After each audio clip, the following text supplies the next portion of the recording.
Andrea Bocelli is here. He has been called the fourth tenor, placing him in the ranks of Pavarotti, Domingo, and Carreras. Since 1992, his opera and pop recordings have sold more than 30 million copies worldwide. Today, his albums hold 3 of the top 4 spots on the Billboard classical chart. Here are some highlights from his career.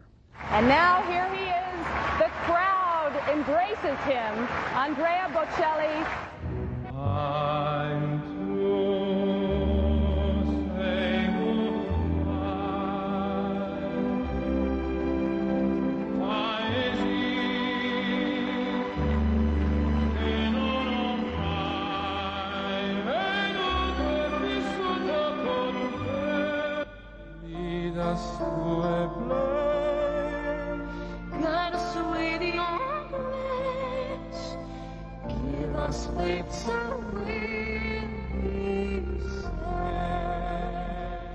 His latest album is Puccini's La Bohème. I'm pleased to have him on this program for the very first time. Welcome. Thank you very much. We've wanted you here for a long time, so it's a pleasure to have you here. Thank you. At last. La Bohème. La Bohème it's one of the most beautiful opera, and also one of the most easy opera for many people that hear opera for the first time. I apologize for my English because I know that it's terrible. But it's better than my Italian. I tried my best.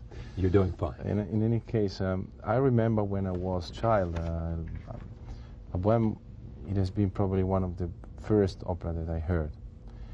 And also the story is very actual. Yeah. In this sense, the role of Rodolfo is not so difficult, because Rodolfo finally is a simple guy, and he's a poet, okay, but basically he's a poor guy with many problems, with a girl, very sick, and I think everyone can imagine to live, to feel something like that. Yeah. So. This is the first complete opera recording for you? Yes, yes, because today is so difficult to have the opportunity in order to record an opera entirely.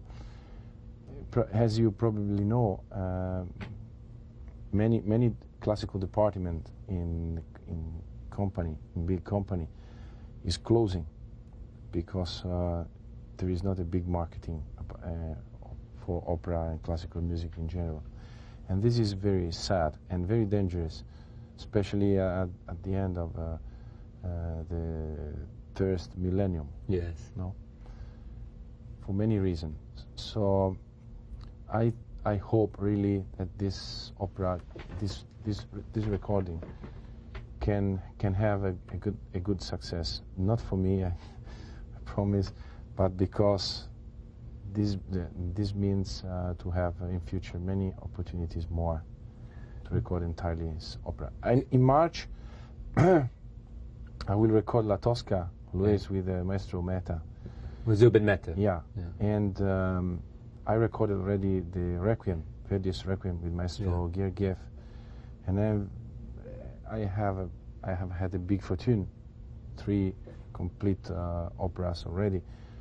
But it's not so easy. Okay, a couple of questions. One is that you've gone recently from Verdi to La Bohème, and then you'll do another piece. Is this because you want to use your popularity to popularize opera? I think that to have success, we have to be very honest. And to be honest, in order to be honest, we have to do the things that we love, you know. Yes. And I love opera from when I was child. So opera is my music. In my heart, there is this kind of music. And because the goal is to give emotion. The only way to give emotion is to sing the music that you love. To have a character. Yeah. You much prefer opera to just performing on stage? I think that finally, it's better to perform in opera on stage than in concert, because in opera I can sing with other people. I have costumes, no? Yeah. And I can move myself. There are many. It's much more natural to sing. In concert, it's difficult for me, not only for the stage afraid, but because the communication between me and the audience it's more difficult. I think I have to stand up in front of the audience. And the movement I shy very much. and the movement in opera is more natural. Yes, of course, because the movement, everyone has to learn these movements, because they are theatrical movements. Of course, different. But when I learned, I'm happy, because I'm better. What was the first big break for you? When did you realize that you could have a commanding audience? I think that at a certain moment I didn't think to have success in music, and I did everything only for me. And in this sense, I was very, very honest with myself. You did it because you enjoyed it? Yeah, only for this. Only for that. And I sang especially for me, for my satisfaction. And I studied also for my satisfaction. I remember that I found a coach close to my house, a very old maestro. He worked with the most important singer of our century. And I ran yes. to him immediately. Yeah. Now, what the most important singer was, Caruso or whom? No, Caruso no, is too old. Okay. But he worked with Beniamino Gigli, with Del Monaco, with Corelli, all the best. And what influence did that have on you? I learned many things. Basically, the discipline, because I understood that to be a singer, we have to have una condotta. We have to have strict discipline. Discipline. Yeah, so discipline. Yeah. Practice, practice. Yeah, the food also, no smoke, no drink, many things.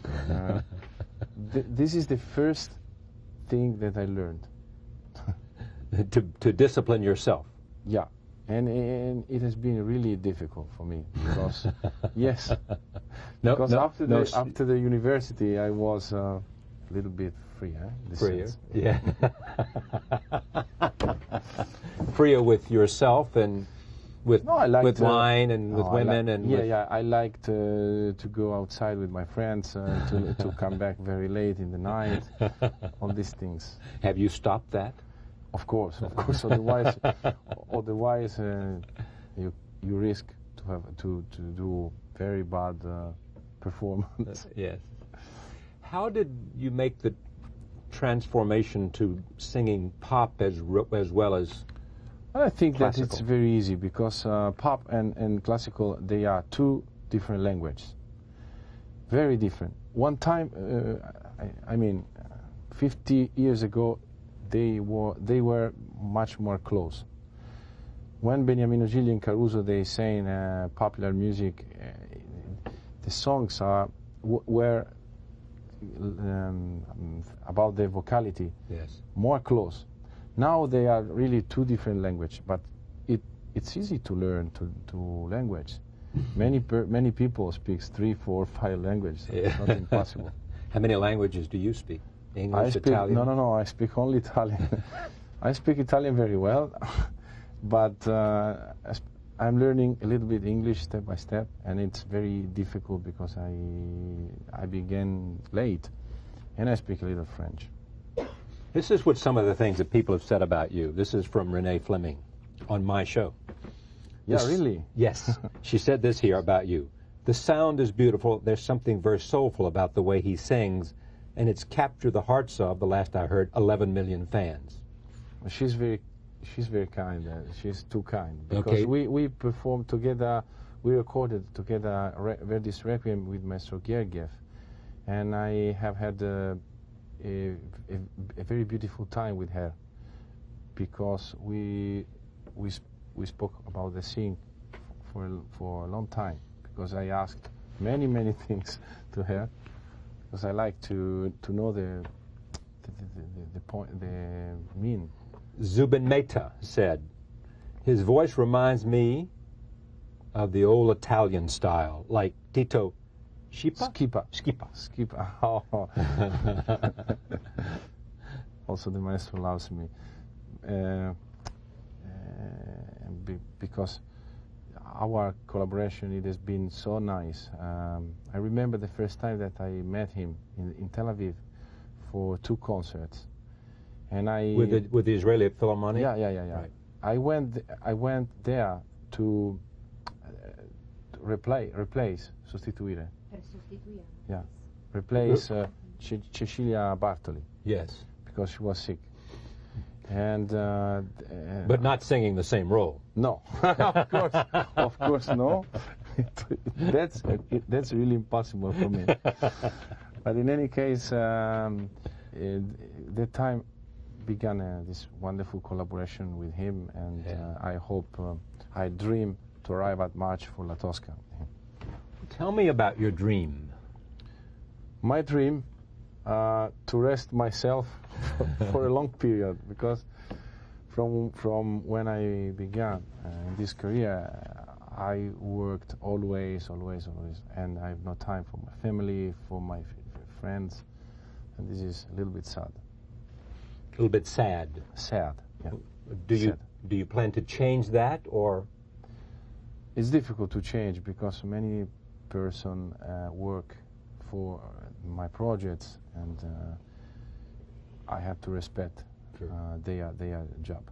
And there is an extraordinary opportunity for you to Yes, of to course. do great things. Yes, also. What satisfies you most about it? I feel in myself a big energy, and I say to myself always, I have a big fortune because it's so nice, so beautiful. And what do you think of all this notion about you're some big sexual, sexy tenor with this enormous attraction to the women in your audience? I don't believe it. Come on. I think that it's it's a joke of the journalist, as usually, because I remember an article on People magazine, probably. People magazine, yes. People magazine, but only this newspaper said this. Only. And then stop it. Probably also because I became a little bit more fat. And But you don't look fat now. but no, No? but I think so. You're also But much... in any case, just to close the speech, Yeah. nobody can be unhappy to be an attraction for Exactly women. right. There's nothing wrong, and there's no reason to be either regretful or sad Also, about it. It's not my goal. Tell me about voices that have inspired you or touched your own heart. First of all, Corelli's voice. Corelli. Franco Corelli. Yeah. I remember many times I cried in my bed listening his interpretation. And also he has been, without to know this, a big help in the most difficult moments. Yeah. What are the difficult moments? Many in the life, everybody has difficult moments, no? Problems in the school, I don't know, many things. When you think of the future, will you do more opera than you will do popular music? I believe in my destiny, and I think that my goal is to improve, to sing tomorrow better than today, and then we will see. Is there a particular opera after you've done Verdi and La Boheme Is there a great mountain for you to climb? Lots of divas have talked to me about Carmen, for example. Why not? Also, if I think that now I would like to perform the maximum number of Italian opera. The maximum number? Yeah, because I performed, for example, already Werther. It's a wonderful role. Yeah. But in Italian language, for me, it's easier. I think that I can, my expression is better. You have this extraordinary group of people who care about your music, like the Pope. Yes, and this is important because pop music can be a wonderful vehicle, Yes. to bring many people to the classical music. Probably not all, but I am sure that many young people will be curious to listen to begin to listen some classical music. And I like to think this. That because you will help make it more popular.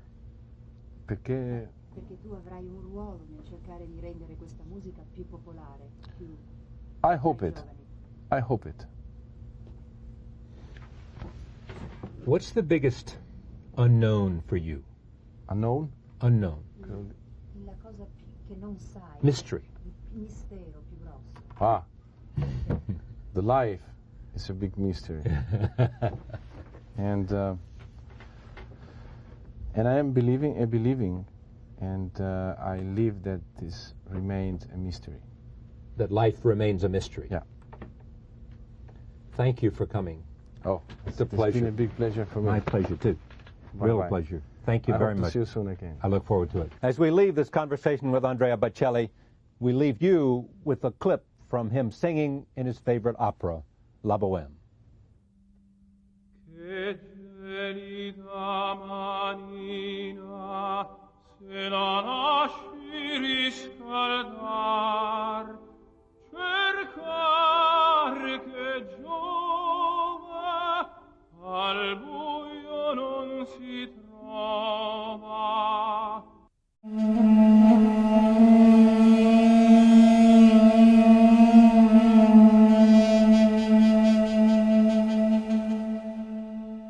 Hi, I'm Jenny Taylor Martin, a director here at Edgar Cayce's ARE. Today I'm speaking with researcher and author Andrew Collins about his new book, Beneath the Pyramids. His book tells all about his new discovery in Egypt. Hi, Andrew. It's nice to have you with us here today. It's my pleasure to be here. For those who haven't read your book, please tell us exactly what it is you found beneath the pyramids. We believe that we've found the entrance to a previously unrecorded cave underworld at Giza, right in the vicinity of the pyramids. I say that they're unrecorded. The last time that they are known to have been mentioned is nearly 200 years ago in the memoirs of a British diplomat and explorer by the name of Henry Salt. He records very briefly that he entered catacombs for a distance of several hundred yards before coming upon a spacious chamber that led into 3 other chambers of a similar size, from which went various other labyrinthine passages. And one of these, his colleague Caviglia, the Italian explorer, investigated for a distance of, he says, 300 feet further, as a clear indication that they were continuing into the bedrock.